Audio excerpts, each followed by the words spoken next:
तर महाविकास आघाडीबद्दल राज ठाकरेंना पत्रकारांनी प्रश्न विचारताच त्यांनी शक्कल लढवली आणि यावेळी अजित पवारांची नक्कलही त्यांनी केली आहे। नेमकं काय घडलं आपण पाहूयात।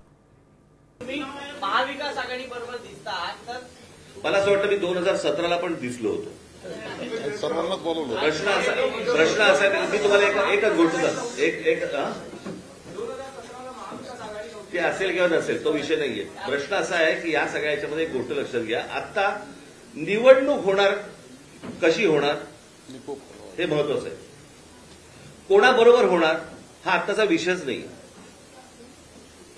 आणि ही तुमच्या जर लक्षात असेल कदाचित त्या पत्रकार परिषदेत जर समजा तुम्ही असाल तर 2017 ला पण मी हेच बोलत होतो। तेव्हा पण होती खरं तर याच्यामध्ये त्यावेळेला अजित पवार पण होते त्यावेळेला त्यांनी यायला पाहिजे होतं आज, आणि त्यावेळेला ते तावाने बोलत पण होते, ते सांगत पण होते त्या सगळ्या गोष्टी।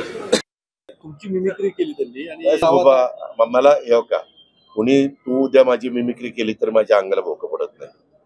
हे जे मिमिक्री करणारे मिमिक्री करत राहतील, काम करणारा मी कामाचा माणूस मी काम करत राहील। मी आज माझ्या शेतकऱ्यांच्या करता महत्वाचे निर्णय घेतले। मी आज माझ्या बिबटच्या संदर्भातलं जे संकट माझ्या जुन्नर, खेड, आंबेगाव, शिरूर, पारनेर अहिल्यानगर आणि अकोले अहिल्यानगर इथं आलंय। काही जण तर मला म्हणले की दादा हवेली तालुक्यापर्यंत काही बिबटे पाहायला मिळत आहेत। हे मोठं संकट आहे, कधी इतकी मोठ्या संख्या वाढलेली नव्हती।